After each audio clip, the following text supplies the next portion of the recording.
Welcome everyone to the digital convivium of the Food and Climate Shaper Digital Bootcamp organized by the Food and Agriculture Organization of the United Nations and the Future Food Institute. Today's both session will focus on biodiversity, where thanks to our partner Crop Trust, an international organization working on safeguarding crop diversity, our students will cook from diverse ingredients together with change makers and share insightful bites on how we can work together to protect our crop diversity for the future. Let me introduce you, Conor Spacey, the executive chef of Food Space in Dublin, Ireland. He is also part of the Chef Manifesto. His recipe today is based on the Future 50 foods. And now, without any further ado, I would like to hand over to Conor and the participants. Thank you very much. Hello, everybody. I presume you can all hear me fine. Thank you I'm delighted to be here today and to kind of showcase some really biodiverse ingredients, part of the Future 50 foods, but also a very kind of close to my heart here in Ireland, but I know internationally and globally are part of a bigger food system.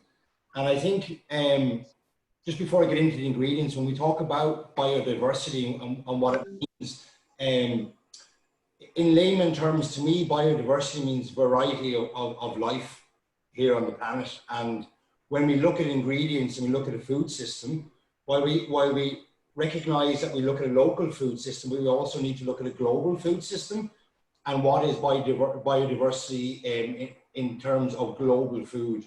And just to show you what we are working with here today on these ingredients, everything here, and I have one in particular that is not Irish that I want to talk about is the sweet potato. But everything else I've got here, so I've got kale, which comes in a huge amount of varieties. We're using curly kale here today because in Ireland this is hang on right in season and very good for you, packed with nutrients. But you could also, as I said before, swap this out for like other greens like spinaches or pak choy and so on, depending on where you are and what's available to you. Here I've got barley. Barley as a grain might not be recognized in every country, but this is something very close to my heart. It took me up to 6 months to source barley here in Ireland that I could actually use in our restaurants. And while we grow a lot of barley and very easily do so, the history behind it is that 70% of all the barley grown in Ireland goes to Diageo, and that's to brew Guinness and lager and so on. And the other 30% is actually used for animal feed, to feed cattle, for us to eat the cattle. And it never made sense to me that we were not eating this direct here in Ireland. And a lot of the barley and grains that are sold here in Ireland are imported from further afield in the likes of France and the UK and so on. So this is something very close to my heart. I pre-cooked this here. I just blanched it, and this barley has the husk on as well. So it's packed with nutrients, packed with flavor and so on. And then seaweed. We have two different types here. I have a kelp seaweed, and I have this, which is a sea lettuce. And that's kind of just rinsed, wash, and it actually has the same texture of lettuce, but it's got that umami, fantastic flavor. And seaweed is recognized as a Future 50 food, but also plays a big history here in Ireland. Long before the superfood of its time, when the potato came from America into Ireland in the 1600s, seaweed was a very important part of our diet, that not only did we eat in abundance with grains and seafood, we also use it to fertilize soil. And in more modern times, that has stopped. And for me, it's a big thing to start to reintroduce seaweed into people's diets and so on. Sweet potato is, obviously it's not Irish, it's not grown here in Ireland either, but the reason I included it is because it is part of the Future 50 foods, and in certain countries is grown very much sustainably, and it's also lovely to eat. So I just wanted to show a variety. While everything else here is Irish, the sweet potato is not, but they're all part of a more diverse diet and a more diverse planet. So the recipe today, I'm just going to move this back up a bit so you can see what's going on. The recipe today I've kept really, really simple. just so that it gives us time to talk, it gives us time to just taste it, and not be standing over the stove all day. So I was going to move this over to the side. My potatoes, I've washed, I always keep the skin on. So I've literally washed these and I've just diced them. With my kale, you see that there. So with my kale, I have literally removed them from the stalk and just shredded them into little pieces like this. And depending on the variety of kale you have, well, you know, but they'll all slice up into these small slices. Worth noting with the root. So as I just pull the kale off the root, these are gorgeous. Rather than throwing them out, they're lovely roasted in the oven. We call them like kale ribs, because at the end of the day, it's kind of like, you know, it's the same idea as you would use with pork or beef ribs. So this is the stem of the kale. We rub them with spices, we roast them in the oven, and they make it a great snack. So rather than any waste or throwing them out, perfect for that. I don't need them for this recipe, but that's the idea behind that. The barley, as I said, has just been blanched. It looks a little different because the husk is on it, which again intensifies the flavor and is much better for you. And then my seaweeds, I just have blanched the kelp and the lettuce. I don't need to, because that's just going to be added in at the very, very end. Also, I'm using rapeseed oil to cook it. Rapeseed oil here in Ireland is grown readily available. It's grown in a lot of farms, but also in part of the biodiversity. As rapeseed oil is growing, it's a huge contributor to the bee population. So as it grows through its stages, it adds a lot more biodiversity around other plants around the fields where it grows, and also the bee population. It's also far healthier for you than olive oils, and packed with nutrients. So for me here in Ireland, we would always cook using rapeseed oil. There are other byproducts from rapeseed oil as well that we can use within our kitchens and so on, but that just to give you an idea of what we're cooking it. So, if you don't mind interrupting a tiny bit, because our participants are coming from different areas of the world, I would love to hear, at least those who are cooking with us, what kind of grain are they using? Because that was also part of their preparation, to find the grain or ingredient what is more local and sustainable for their region.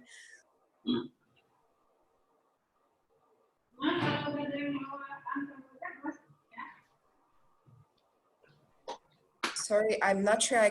Can you repeat? Amanda, what grain are you using? There is a local barley, but it comes late. I don't have it yet. So I'm using a corn rice. All right. Because I read the substitute could be brown rice, but what I have is corn rice. Mm-hmm. brilliant. Very good.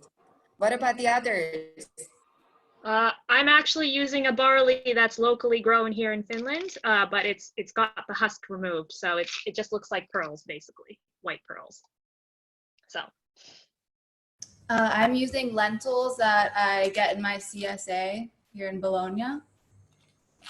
Oh, thank you, Lauren.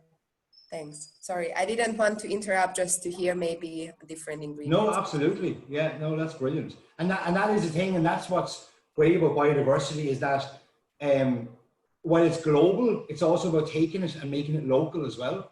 So it's kind of looking at ingredients globally, but also what's close to you that is biodiverse in terms of how it's grown and what it's done for the planet and so on. So it is important to, no matter where you are on the planet, of course, you're going to have access to different ingredients. And I mean, I suppose when we look at what's available to us in terms of species and plants, there's over 30,000 varieties.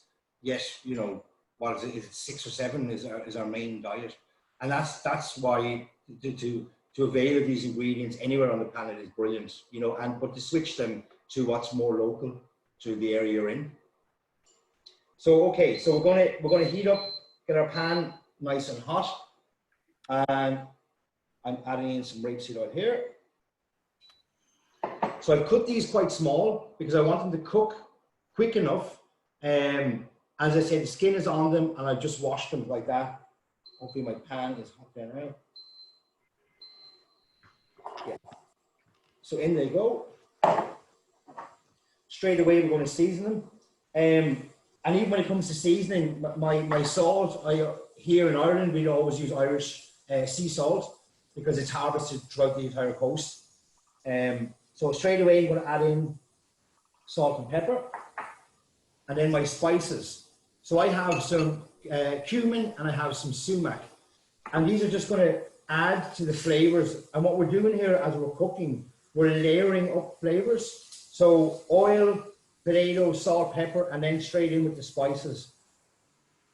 I'm using a teaspoon and a bit actually of the cumin. I love cumin, so just a little bit on that. And then with my sumac, I'm going to use a teaspoon and a half on that. So that's my spices in. Sorry to interrupt. I was just wondering, I couldn't find sumac at my local store, so I was wondering what I could use in substitute for it, because I've never used it. Like, sumac has a lovely lemony flavor, but if you can't find it, you could use it like a paprika, and you could actually use some lemon juice as well, and it'll give you that lovely flavor that the sumac has given off. The sumac has a unique flavor in that way, but it is quite lemony. So you could substitute it with another spice, like similar to like a paprika or something like that, and then fresh lemon juice if you have it.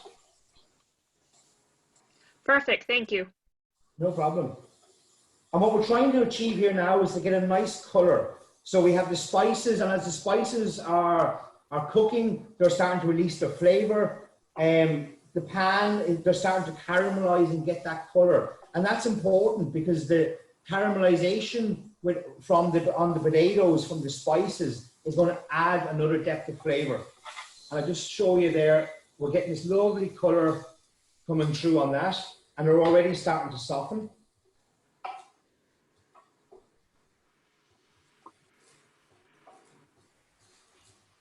And it's always important when working with spices like this that you fry the spices to release that flavor. Adding spices, certain spices at the end, won't give you what we're looking for here today. And that's why we're starting with the spices to get all that lovely flavor released. So I've got a good color on that. You can see there now, it's nicely caramelized. The potatoes they're not cooked yet, but they're taking on the color I want. So next stage is I'm going to add in the kale. And as you see, the kale is already kind of chopped here. It looks quite a lot, but it is going to break down. As we cook it, it's going to start to shrink and so on. So I'm literally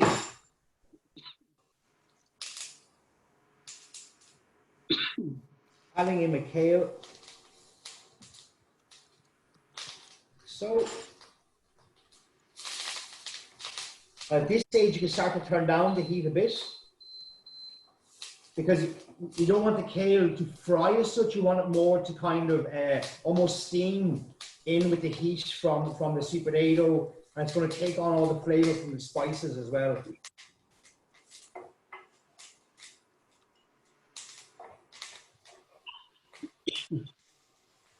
And you can see where the kale now is getting glossy, it's getting shiny. Again, depending, you could be using spinach or pak choy, so the same will apply. It's starting to, you can see it there where it's starting to break down already. Now, because I'm using kale, it's going to take slightly longer to cook than, say, spinach or pak choy, or any other green that you're using. Because it's a curly kale, it's very close to almost like a cabbage, so it's a bit earthy, a bit chewy. So I need to cook that for a little bit more. What I can do here, for those who are using kale, I'm going to add a little bit of water, and that's just to get the steam going.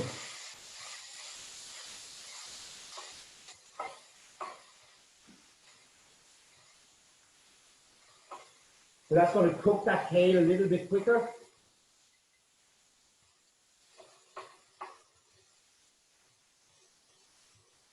And kale is a great ingredient, packed with nutrients, packed with flavor. And if you're lucky enough or have an area, even if it's a plant pot, or you have a small garden area or a balcony area where you live, this kale is so easy to grow. It takes no looking after. And as the plant grows, the stem grows really high, and you pick the leaves from the bottom.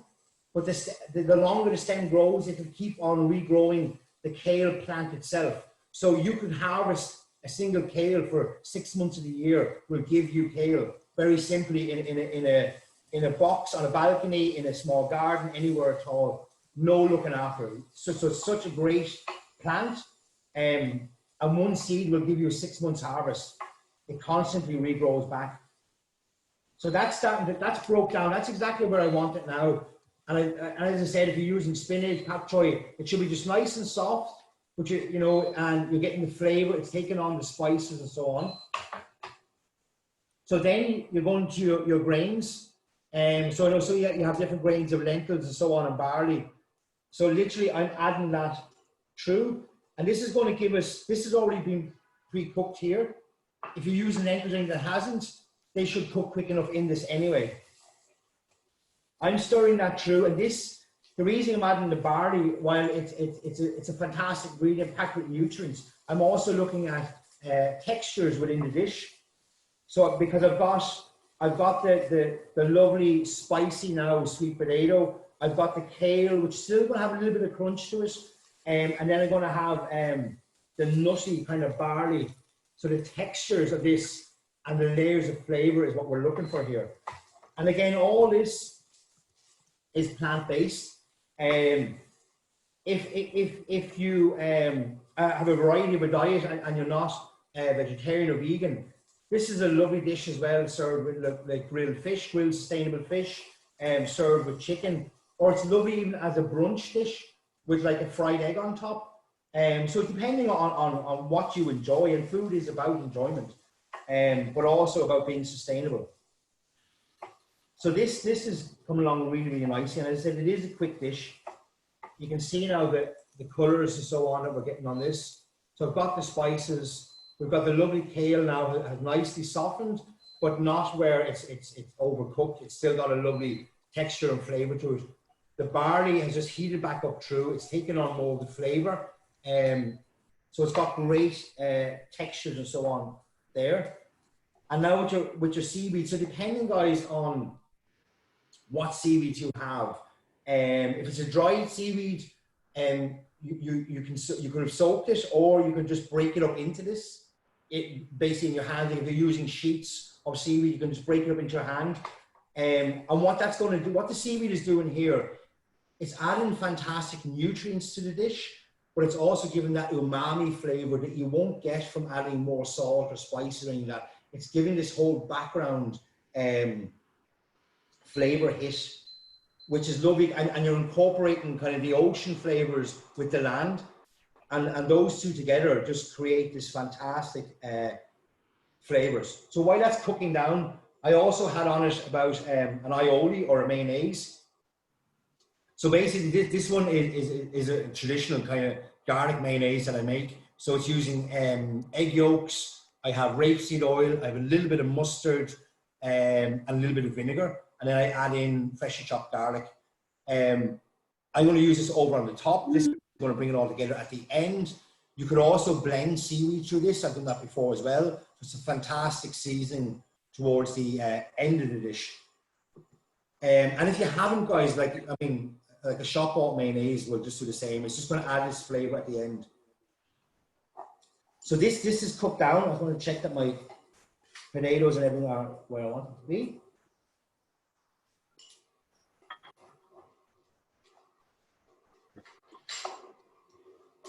Just a few more minutes. What I'm going to do, guys, if you find that your potatoes still have a bit of a crunch to them and you want it to cook a bit more, very easy just to put a lid, even whether it's a pan or a pot, just to sit it on top for a couple more minutes. And that's going to soften up, it's going to use the steam to soften up the potatoes. Mine still have just a little bit of bite still in them. So we're going to leave that there for a couple of minutes. Has anyone any questions or any comments to make while are we all too busy cooking?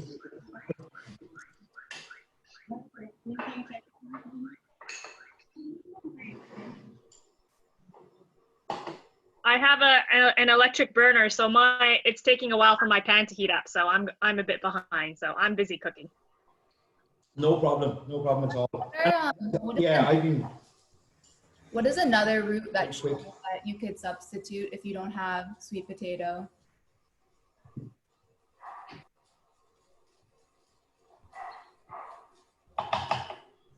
Lauren, I think you were not on mute, so we could hear you.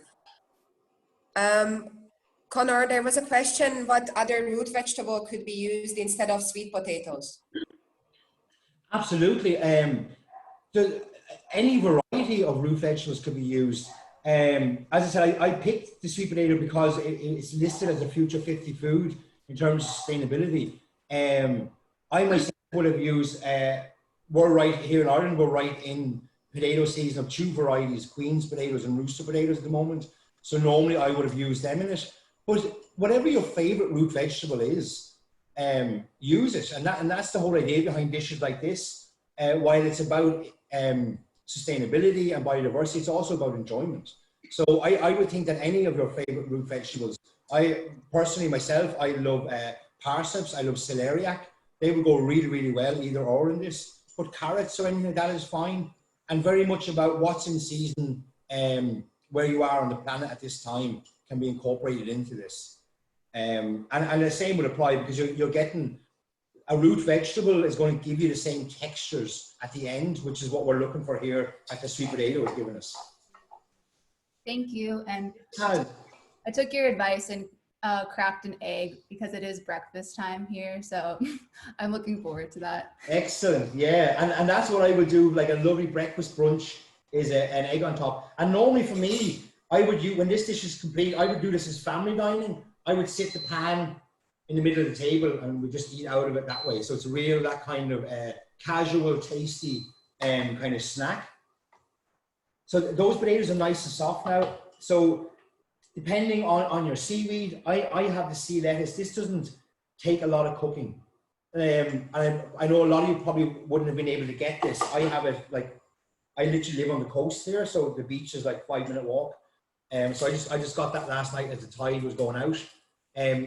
This is actually like a lettuce that you would eat growing on the land, but it grows just close to the shore. And as the tide goes out, you have access to take it. And it's absolutely gorgeous. But at this time, guys, whatever your seaweed is, you can add that in now just to give, as I say, this is going to give that lovely umami flavor. So you're getting the sea salt, you're getting that kind of sea flavor that you might get from fish and so on, or shellfish, but without having to eat the fish or shellfish. But as I said, this is also a great dish to have to accompany, grilled fish, chicken. So it's really up to whatever you guys are eating, whatever your favorite kind of foods are. And already, I don't know, because it's a fresh seaweed, I'm getting straight away as that seaweed starts to heat, I'm getting the whole smell of the ocean. It's like actually kind of being on the beach. So cooking with seaweed is absolutely gorgeous.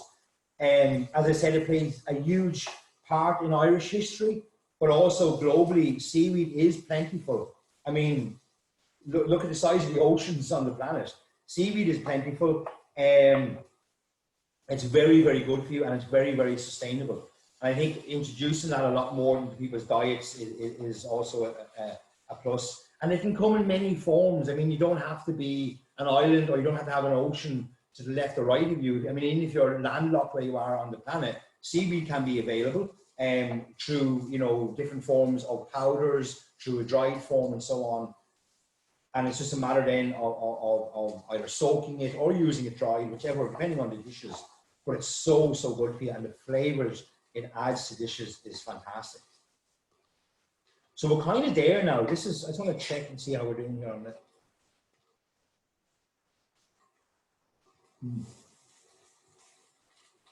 So I've got all the layers. That's worked really, really well.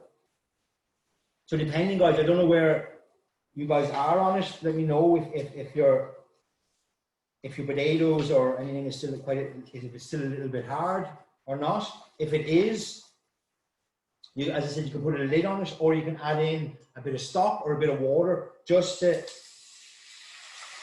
steam it like that, which will release more flavor as well from the pan. but it will also just help it to finish cooking.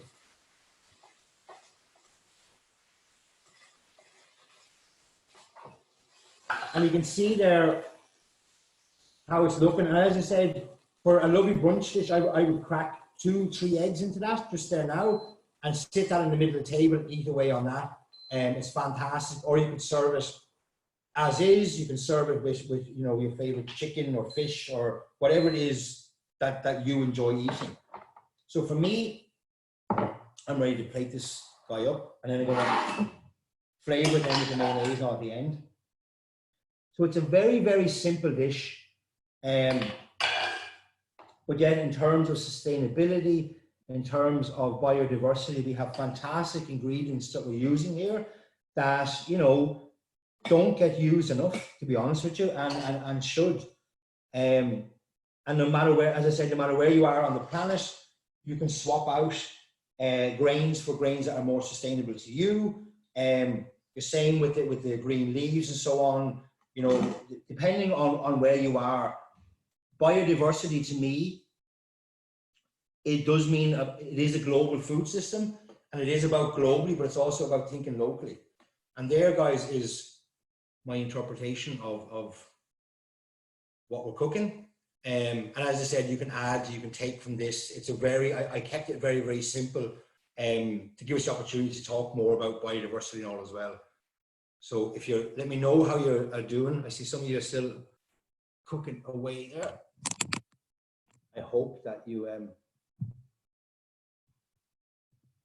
it's all working out for you.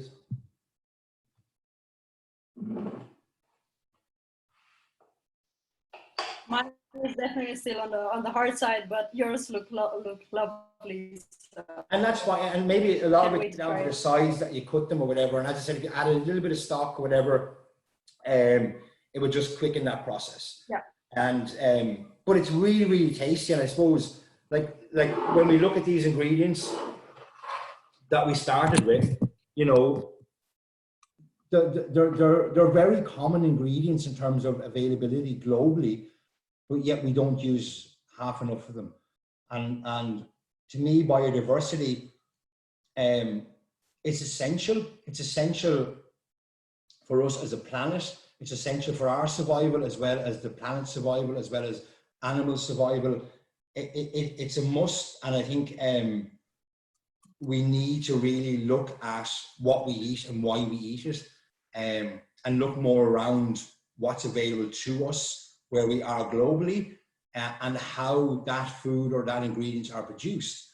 You know, are they produced sustainably, or are they wild foods like seaweeds and so on?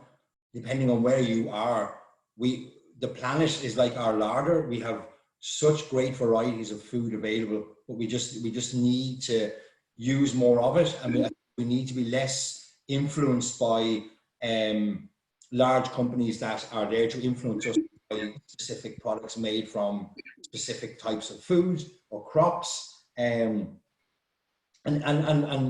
biodiversity and local foods and seasonal foods taste far better than any other food you can get. Its flavors are fantastic. It's when you're working with seasons and you're eating food that's bang in season, that's Mother Nature telling you this is ready to eat. This is food at its best. And I think that's really important. And eating within the seasons is how we are and how we can be more sustainable. And I don't know about all of you, but I know definitely much on this side of Europe and over here in Ireland, we have a total disconnect to what our seasons are and what's growing when and when we should only eat it. And a lot of that is down to supermarkets and so on that have, you know, here in Ireland would say we'd have strawberries available 12 months of the year, while our season in Ireland is only 2 months. So we're only just in season now for strawberries. And depending on our weather, it'll go to end of August maybe, but yet we'll have strawberries 12 months of the year. So if I ask somebody on the street here, I'd say, when are strawberries available? They go, well, always. Because we have this connection that food should always be available to me when I want it. When we should think differently and think more about, I should only be eating food when it's available to me. and not when I want it. So for here, this side of the planet, eating strawberries at Christmas time or January makes no sense. But yet that's the biggest selling fruit in the supermarkets here in Ireland at that time of the year. So it's very much about paying attention to your ingredients and creating dishes from what they are, rather than wanting to create dishes because you think it will taste good or look good on a plate, but yet is not sustainable.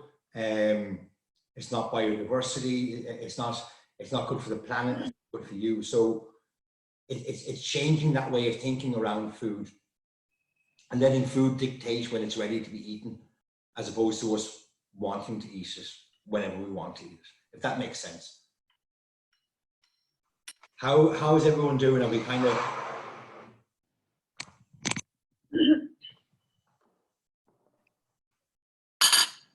I can see Amanda and Radhika already plated, right?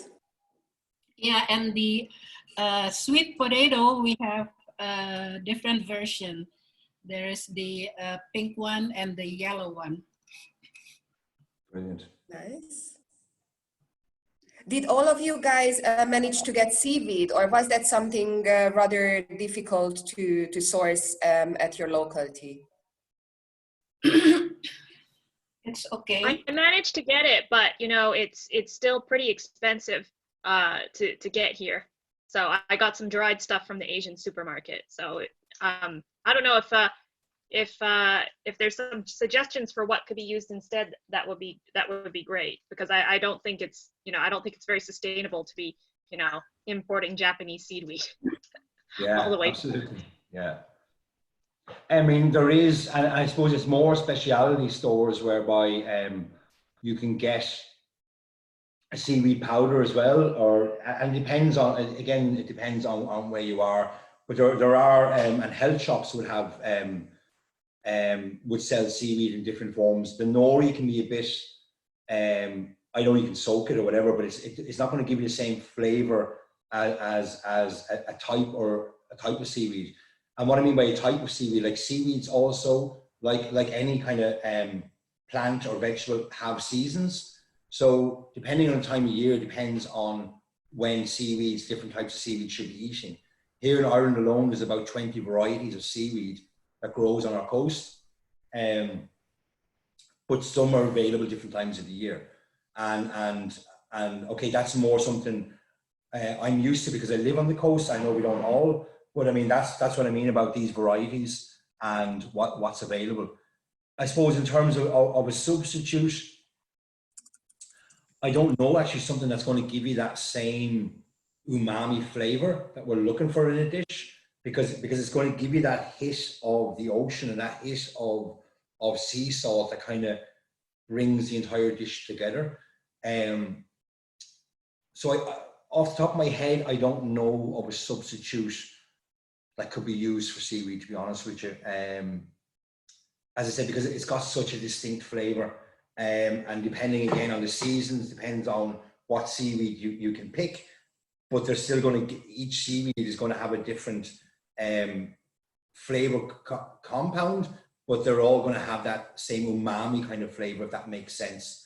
And different seaweeds do different things, different varieties. We have another variety of seaweed here, Carragline, that we use as a thickener. So instead of say gelatin or anything like that, we use a seaweed. And in the same way, we can use that to set desserts and so on, and use for anything that you would use a gelatin for. But that seaweed is really just for that. It's not so much edible and so on. There's different types of kelp or rack seaweed.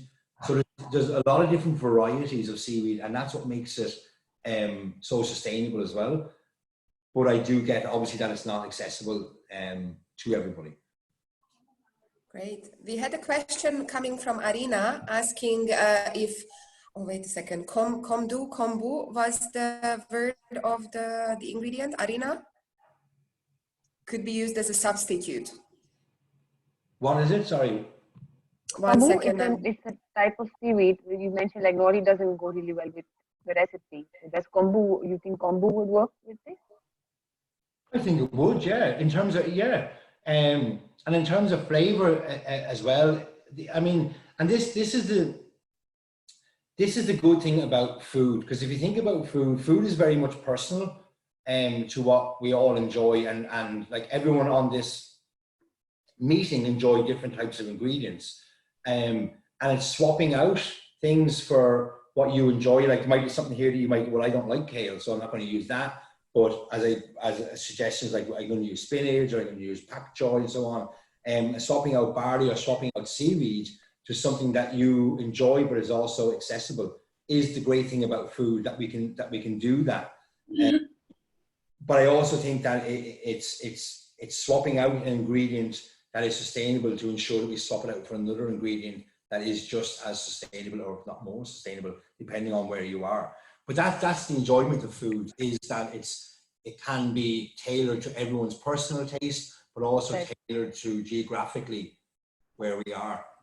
So for somebody who doesn't have access to seaweed at all, like for example, in India, most of our seaweed is imported.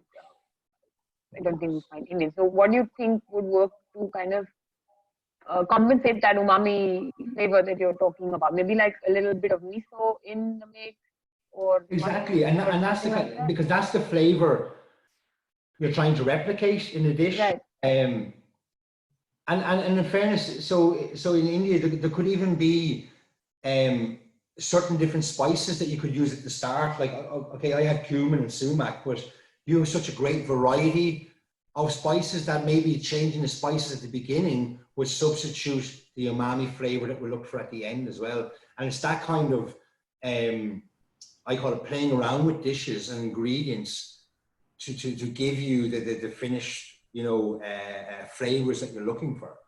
And that can be different. Like as we said, it's a global larder, but it's different depending exactly where you are on the planet. So as I said, in India, the fantastic spices all you have could actually easily swap out using seaweed and changing some of the spices at the beginning, rather than just having sumac and cumin. There could be other spices that's going to give that more depth of flavor towards the end as well. And that's the enjoyment of food. Can you talk more about barley? Yeah, well, I say so. In Ireland, barley is obviously, it's readily available in Ireland in terms of supermarkets and markets and so on.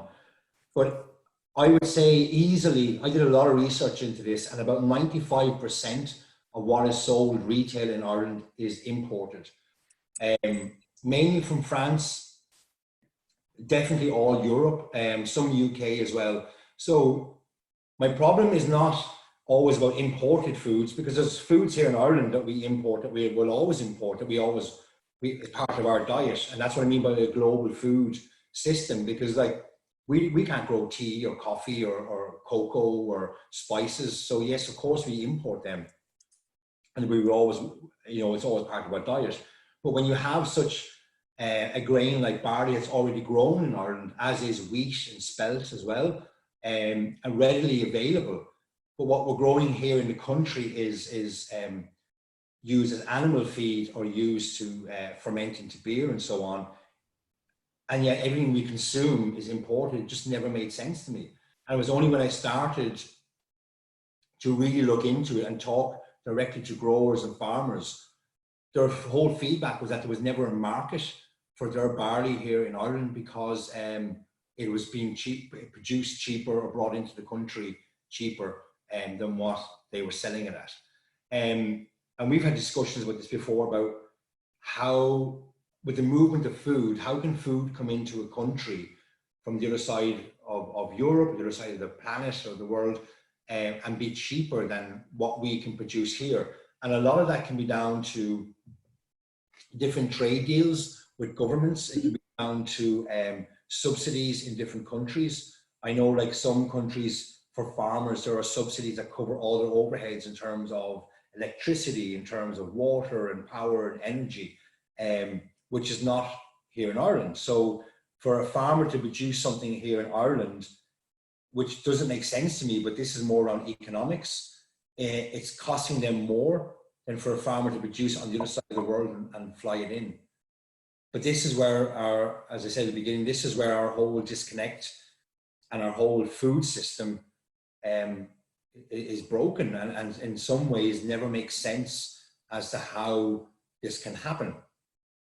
And that's why for me, I was determined to use Irish grains where I could use Irish grains. So obviously we don't grow rice here, so yes, I would use imported rice. But as I said, barley being one, we'd always use Irish barley. We'd only use Irish wheat. And what I mean by that, like a lot of flour for our breads and all is milled here in Ireland, but up to over 80% of the wheat that's used to mill it is not grown in Ireland, which is scary because we grow so much wheat.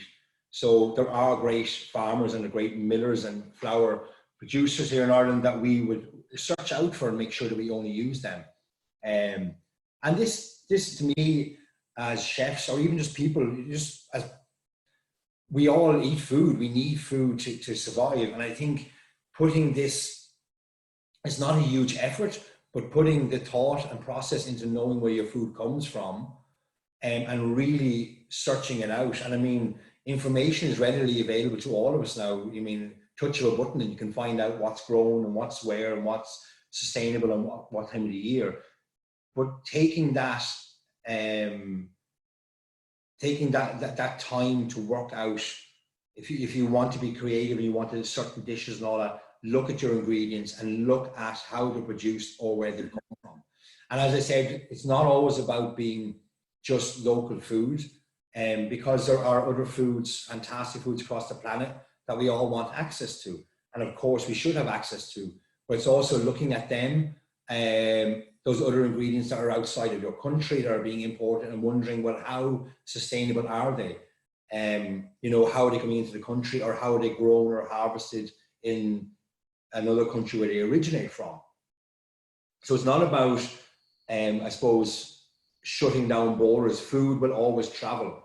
It's a global food system, but it is more about looking at what food is traveling and choosing to buy the right food that's traveling, as opposed to saying, I'm only going to be local. Of course, everyone would only love to be local, but then you're very restricted in the food that's available to you. And what happens when you're moving from one season to another and not everything is available? So of course, food will always be a global food system.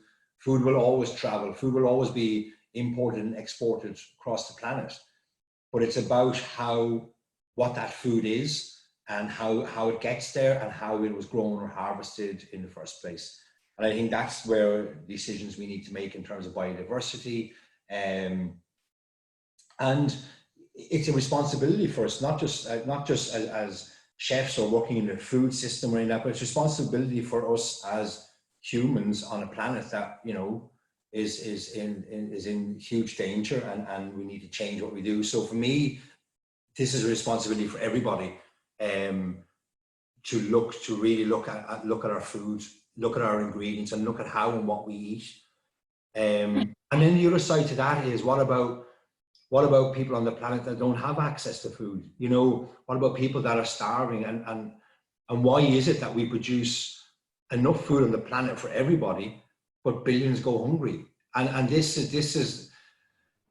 is where, I mean, we could talk about a food system and biodiversity and sustainability all day, because where there's a solution on one side, there's a problem on another, and that will always be there. But I mean, ideally, I mean, when we look at sustainable development goals and ending world hunger by 2030, is that achievable? When we look at the pandemic of COVID-19 at the moment, and we look at war, we look at food being used as a weapon of war and so on, and we look at numbers rising. The latest numbers released from the UN has showed that, you know, obviously from COVID as well, as more and more numbers rising in terms of people going hungry and people starving throughout the planet. So our food system obviously does not work. And I think a lot of people feel that maybe as individuals we're too small to make a change, we don't have a voice to make a change. And I think that's totally wrong, because I think by us making small changes in our workplace, in our lives, at home, in terms of our ingredients, drives further change up the ladder into large companies and how we buy food.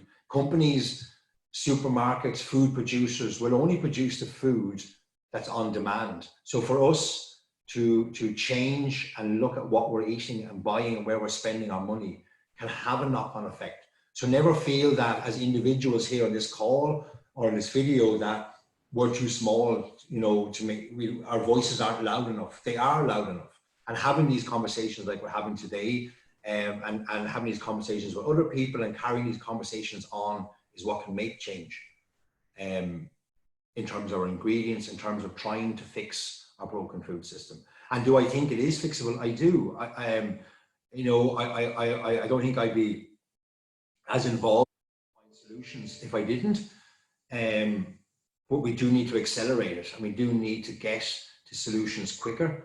And that can only be done through collaborations, through helping each other, through looking at what is going on a global scale as well as a local scale to where we are, and sharing ideas and having talks like this. All this contributes to fixing a broken food system.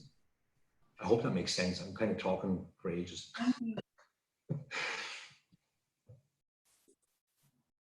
Of course it does. Thank you so much. I was wondering if everyone could show the result of their cooking session.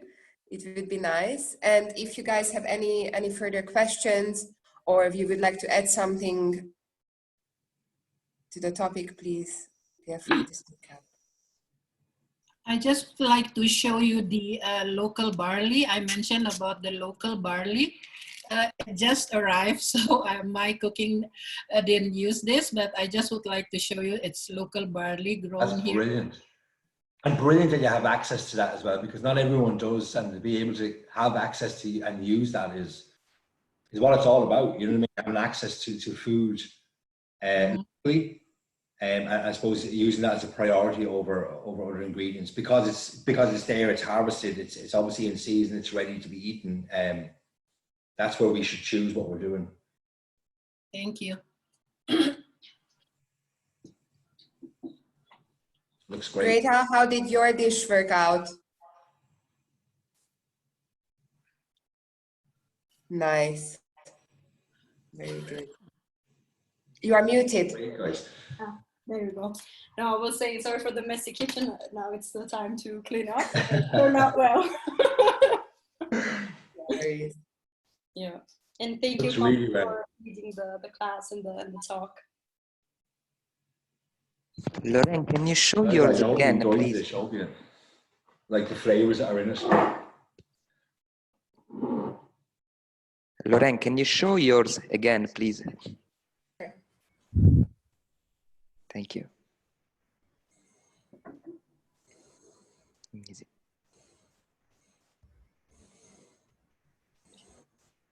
Vivian's plate looked amazing too. They all look good. Nice. Yeah. Greta, Well even done, yours, guys. Lauren. I hope you enjoy it now as well. I hope you actually like the. Thanks. I can't wait to try it. We'll see what happens. My boyfriend doesn't like seaweed, so I hope maybe he'll like it like this, but we'll see what happens. Brilliant. It's nice to put colors like the tomato, and in my case the orange sweet potato. Yeah, there's lovely colors then going through it, which is great. Mm-hmm.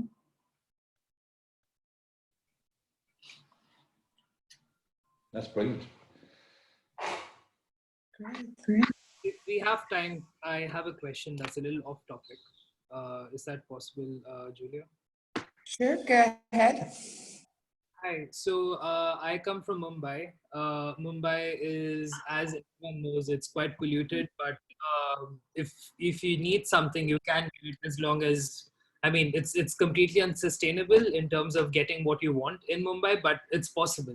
Now, if we talk about metropolitan cities and we talk about landlocked places where the availability of fresh seaweed isn't there, what is your interpretation of Spanish chefs currently using seawater to boost natural umami and as a replacement for salt in their food?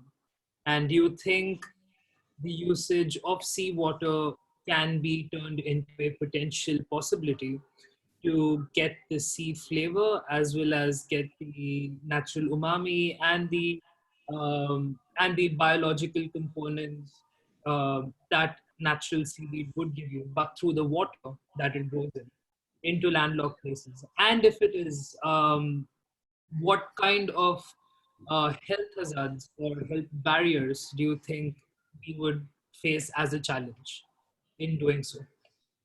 Good question. And I suppose in terms of seawater, obviously where I'm living on an island. We harvest seawater, and that's where we produce our sea salt. And I would always use sea salt, as I said, because it does give you that umami flavor, but it's also lower in sodium. So as a salt, as a flavor, it's actually healthier for you. In terms of using seawater, I think what the question was it to grow food? Is it as a substitute or? No, so let's say I can't get seaweed, but I can sell you seawater. So Okay, it will yeah. I mean, I've cooked food in seawater before, and it yes, of course, it works. It doesn't give that same umami hit that a seaweed or a sea plant, so to speak, would give, but it's been perfectly fine, and I have used it before, even to cook vegetables and all in to give a bit more flavor to it. But again, in terms of health and so on, you want to be obviously very careful of the ocean itself and whereabouts that ocean is in terms of pollution and so on. Unfortunately, that is something we need to consider. Because obviously with seaweeds and so on, before we cook with them, they're well washed or they're blanched or pre-boiled and so on to make them safer. I don't know in terms of oceans on a global scale how that would work, but I do know that here in Ireland, yes, seawater, especially on the west coast of Ireland, is harvested on a daily basis for salt. So salt is extracted from it for us to cook with, and that's its main use. Beyond that, I haven't seen much more use of it. And I suppose cities and being landlocked is a huge problem in terms of our sustainability. And as the population is growing, and as we are growing towards billions by 2030, 10 billion, it's kind of cities and urban areas is where the population growth obviously is.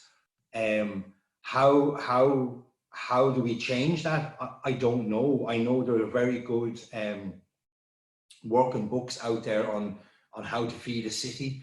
And when we look back in history, obviously that wasn't a problem. And it's more around the population burst now of growth of us, of humans on a planet basis that has brought this problem in terms of food. And I suppose the biggest thing is that we need to ensure that food is available for everybody. So no matter where we are on the planet, and no matter whether we live in a rural or urban area in terms of cities or countryside and all, food needs to be available. And the problem is that it's not available. And I think the first part of fixing a broken food system is ensuring how do we make food available to all. And sometimes you got to look at what comes first. Is it making food available to all, and then going and looking and making sure that the food that's available to all is sustainable? Or is it that food is already there, but it's just not getting to the people? And these are discussions at government levels across the globe, you know, in UN and in all different NGOs and all, is how do we get food to people both in rural and urban areas that don't have access to it, rather through large populations and rather that they're landlocked and geographically where they are. There's a lot of different reasons why it's not there. But what we do know is that as a planet, we produce enough food to feed everybody. So to me, the problem is, why isn't the food traveling to where it needs to travel to? As I said earlier, looking at local food is great, but globally, we have to look at it as a global system. Food will always travel. And the question to me is, why isn't food available to people everywhere? And I think that to me is the first part of solving a food system, you know, in trying to make food readily available, because so many of us haven't got it, you know. I hope that answers your question. It does, it does. Thank you so much. Thank you. Thank you, everyone. Thank you, Conor, for this session. I think at least some of the students have some delicious meal to consume now, and we learned a lot about biodiversity. Thank you again for joining us today. No problem. Delighted. Thank you very much. Thanks for having me. Thanks, guys. Thank you, Sharon. Thank you.